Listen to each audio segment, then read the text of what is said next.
Today we are doing something different. As you can see, we are in a different environment. We are in the forge, but we are in a different room. And this is the room where I do the silversmithing and other type of cold metal working. Today I am gonna work with iron, but there are just a tiny bit of hot forging. Most of it is done cold, so therefore I'm sitting here.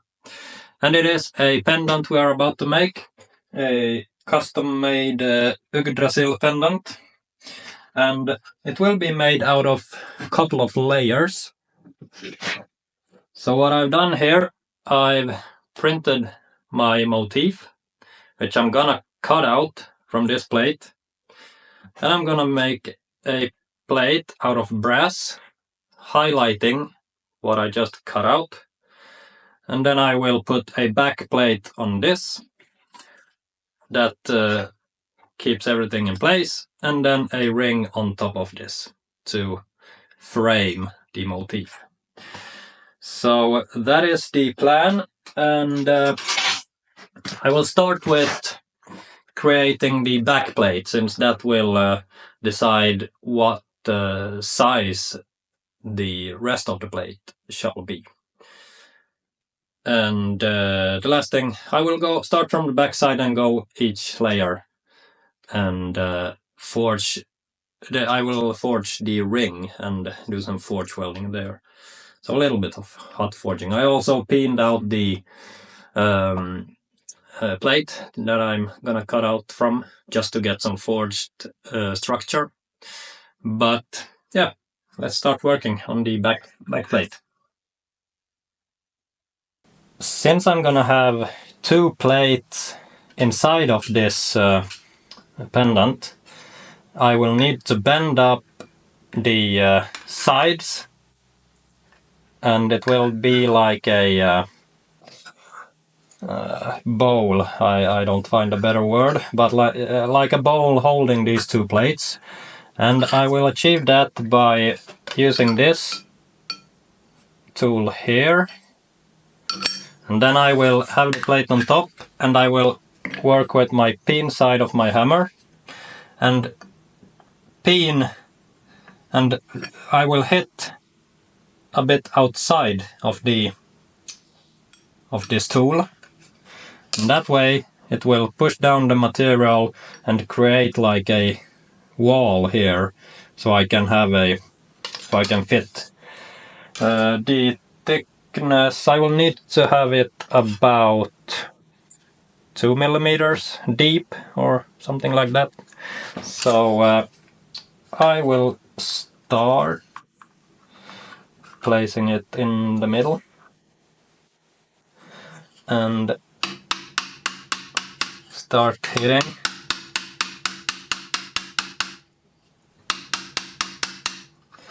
I'm gonna turn this around so I can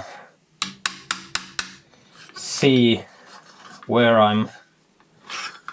the ring is.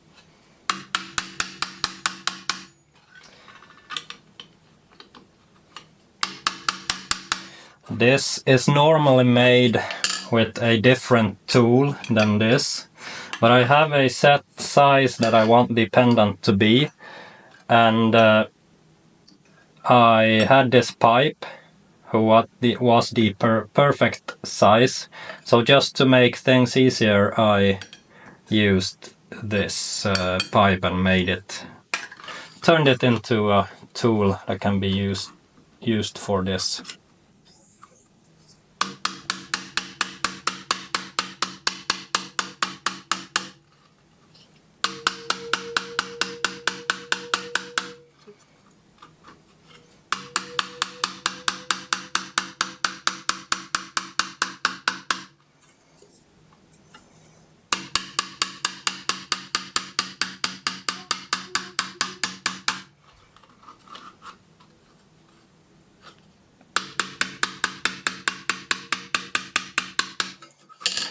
I will continue doing this until I have this bowl here. Let's just call it bowl, and so it can fit 2 of the other layers of the pendant.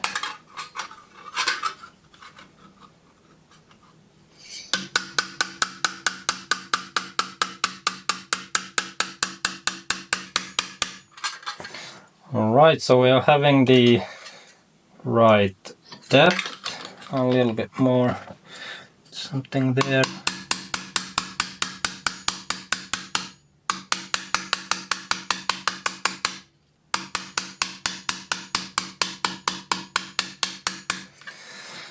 And when working like this, the edges will go down, but we want this to be straight, flat on top. So then I simply go to the edge of the anvil, and I'm still using my peen and just straightening things up.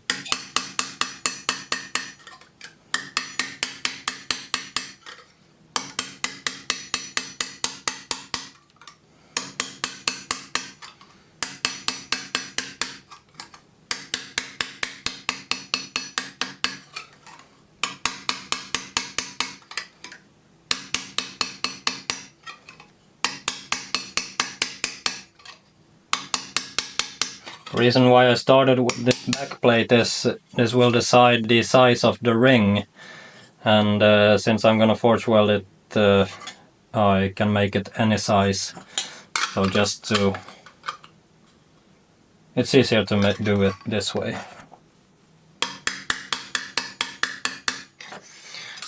Let's see, we will have a 55mm pendant, which is good. And something like this. It's time to do the cutout for the tree. I have this print here and drilled a hole, and I will take my saw here and start sawing.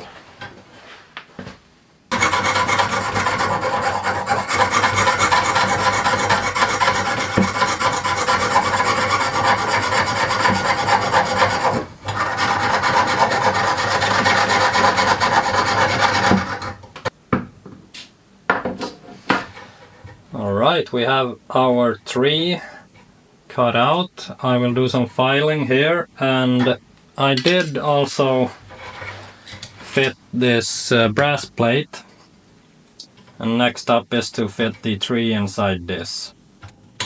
So let's do that. We have our tree cleaned up and also fitting to the back plate. We're gonna turn out something like this. So next step here, now we know how large the outer ring needs to be, or the ring that comes on top and holds everything in place. I would like, this plate doesn't have to be fastened anyway, but I would like to fasten this because since I'm making a loop here, I don't want it to be able to twist, so it does hang not straight. But I might put some small, one rivet is enough, maybe one right here, maybe at the top. But I will think about that, or maybe create some notches just to keep it from spinning. But I will have to think about that. And next is to make the ring here that's gonna come on top and hold everything in place. We are then gonna use rivets to attach it to this back plate. I have 4mm wire here, and I'm gonna bend around the same tool that I used when made the back plate, but I will make it a bit smaller.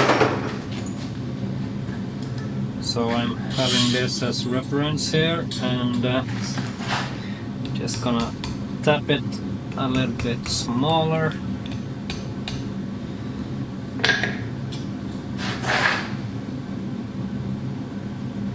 A little bit more. This will be good. Then I'm cutting it.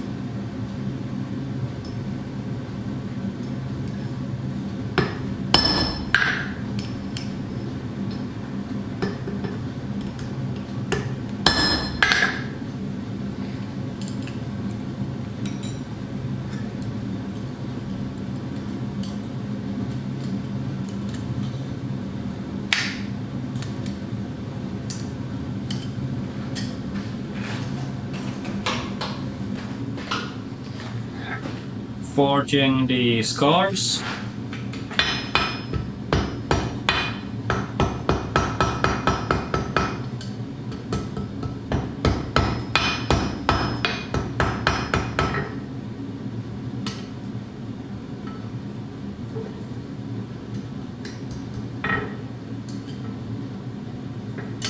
A little bit more.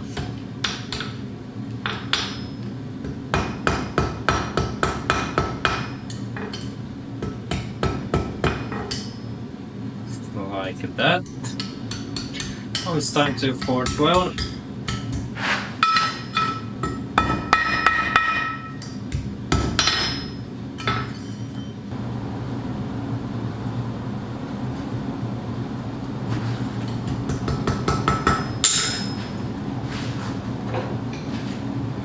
Really light taps, just tack welding it first.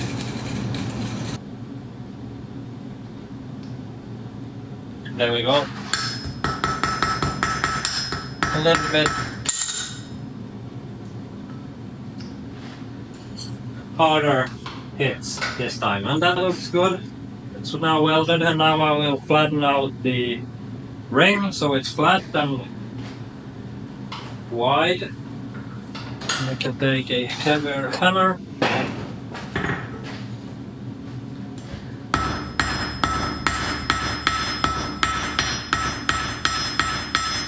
Then we will see if it's the right side.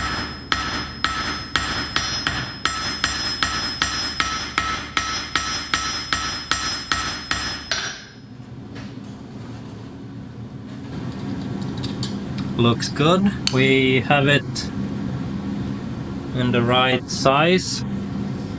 So now what I will do is to make it a little bit nicer, making it round and even, more even.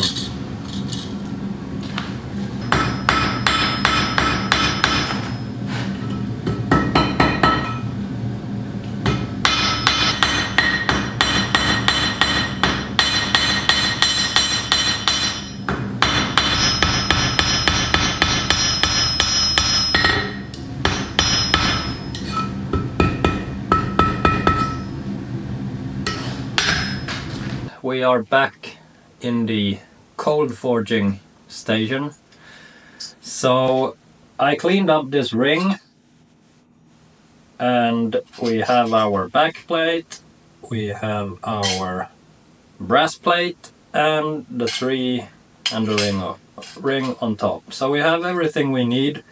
All we have to do is to attach everything and cut the back plate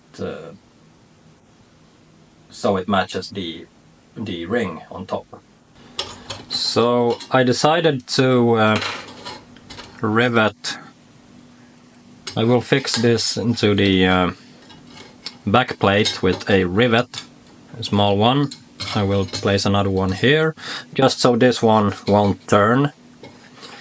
These will be covered by this ring, and then I will put, I believe, 4 rivets that are visible attaching the ring.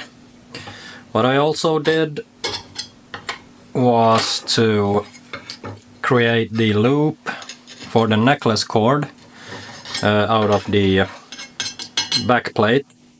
So I cut out and then bent it, and I did solder it here so it is so it will stay in place with some silver solder. So I'm gonna attach these, drill some holes and rivet everything together. Then we will take a closer look at the finished piece.